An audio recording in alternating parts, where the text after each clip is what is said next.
அண்மை செய்தியை பார்க்கிறோம். முதலீடுகளை ஈர்ப்பதற்காக முதலமைச்சர் மு.க.ஸ்டாலின் விரைவில் அமெரிக்கா செல்ல உள்ளார் என்ற அறிவிப்பு வெளியாகியிருக்கிறது. சட்டப்பேரவையில் தொழில்துறை அமைச்சர் டி.ஆர்.பி. ராஜா இதனை தெரிவித்திருக்கிறார். பெரு நிறுவனங்களை சந்திப்பதற்காக விரைவில் முதலமைச்சர் மு.க.ஸ்டாலின் அமெரிக்கா செல்கிறார் என்று அமைச்சர் டி.ஆர்.பி. ராஜா சட்டப்பேரவையில் தகவல் தெரிவித்திருக்கிறார். அண்மை செய்தியாக பார்க்கிறோம்.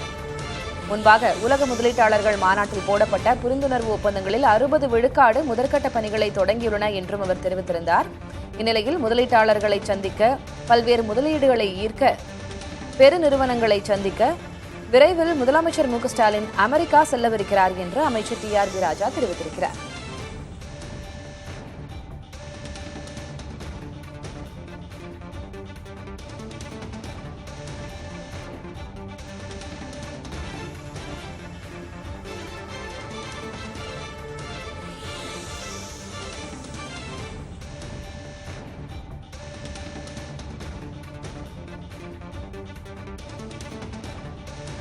பேரவையில் தொழில்துறை அமைச்சர் டி.ஆர்.பி. ராஜாவின் உரையின் அம்சங்களை பார்க்கிறோம். அதில் முதலமைச்சர் மு.க.ஸ்டாலின் விரைவில் அமெரிக்கா செல்ல உள்ளதாக அவர் தகவல் தெரிவித்திருக்கிறார். பல்வேறு முதலீடுகளை ஈர்ப்பதற்காக, முதலீட்டாளர்களை சந்திப்பதற்காக அவர் அமெரிக்கா செல்லவிருக்கிறார் என்ற தகவலை அமைச்சர் டி.ஆர்.பி. ராஜா தெரிவித்திருக்கிறார்.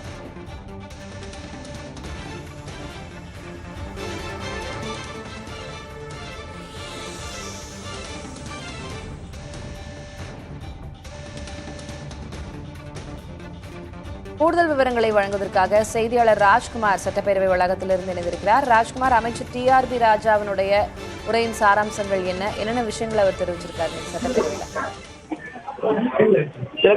சட்டப்பேரவை மானிய கோரிக்கையில் தொழில்துறை சார்ந்த மானிய கோரிக்கைக்கு அமைச்சர் டி.ஆர்.பி. ராஜா பதில் பேசி வருகிறார். அதில் மிக முக்கியமான ஒரு தகவலை அமைச்சர் டி.ஆர்.பி. ராஜா தெரிவித்திருக்கிறார்.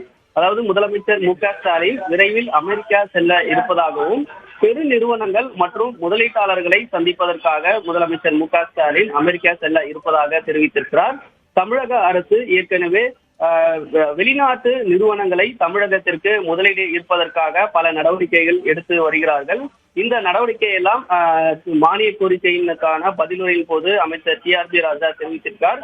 குறிப்பாக கடந்த உலக முதலீட்டாளர் மாநாட்டில் போடப்பட்ட புரிந்துணர்வு ஒப்பந்தங்களில் 60% பணிகள் தொடங்கியிருப்பதாக தெரிவித்திருக்கார். இதில் ஏற்கனவே கையெழுத்தான 631 ஒப்பந்தங்களில் 379 பணிகள் தொடங்கியிருப்பதாக அமைச்சர் டி.ஆர்.பி. ராஜா தெரிவித்திருக்கிறார். எனவே தமிழக அரசு வெளிநாட்டுகளுடைய முதலீடுகளை ஈர்ப்பதற்காக தொடர்ந்து பல்வேறு நடவடிக்கைகளை எடுத்து வருகிறது. இனி அடுத்த கட்டமாக தமிழக அரசு இன்னும் முதலீட்டாளர்களை ஈர்ப்பதற்காக நடவடிக்கை எடுத்து வருகிறது. இதனால் தான் முதலமைச்சர் மு.க.ஸ்டாலின் அமெரிக்கா செல்ல இருப்பதாகவும், பெரு நிறுவனங்களையும் முதலீட்டாளர்களையும் சந்திப்பதற்கான நடவடிக்கை இருக்கும் என்று அமைச்சர் டி.ஆர்.பி. ராஜா சட்டப்பேரவையில் தெரிவித்திருக்கார். இது மட்டும் இல்லாமல் தொழில்துறை சார்பாக இன்னும் பல நடவடிக்கைகள் எடுக்கப்பட்டு வருகிறது.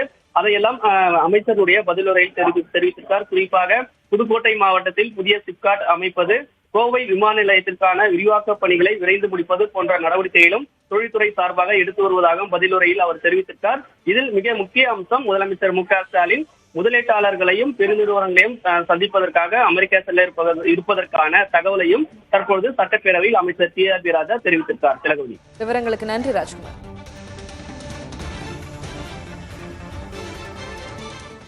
நமது மாண்புமிகு முதலமைச்சர் அவர்கள் சமீபத்தில் சிங்கப்பூர், ஜப்பான், UAE, ஸ்பெயின் ஆகிய நாடுகளுக்கு அவர் பயணித்ததன் விளைவாக இன்று தமிழ்நாட்டிற்கு 10,882 கோடி ரூபாய், இந்த ஒரு 4 ட்ரிப்ல மட்டும் 10,882 கோடி ரூபாய் முதலீடுகளும் 18,521 நபர்களுக்கு வேலைவாய்ப்பு உருவாக்கப்பட்டுள்ளது.